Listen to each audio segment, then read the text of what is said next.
পটুয়াখালীর কলাপাড়ায় প্রথমবারের মতো ঈদের চাঁদ উৎসব অনুষ্ঠিত হয়েছে। রবিবার রাত ৮টায় পৌর শহরে মাদ্রাসা কালভার্ট সংলগ্ন দারুল মডেল মাদ্রাসার শিক্ষার্থীরা একটি আনন্দ মিছিল বের করে। পরে মিছিলটি ওই এলাকার প্রধান সড়ক প্রদক্ষিণ করে একই স্থানে শেষ হয়।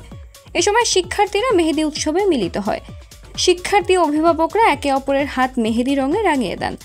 এর আগে শিক্ষার্থীরা মুক্ত আকাশে চাঁদ দেখা মাদ্রাসার হল রুমে ইসলামিক গান ও সাংস্কৃতিক অনুষ্ঠানে মেতে ওঠে।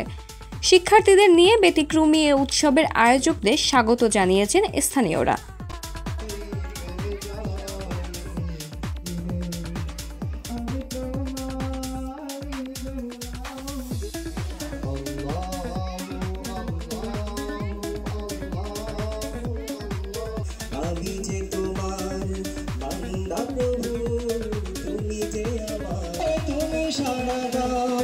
কাঁদলে তুমি দুঃখ ভুলে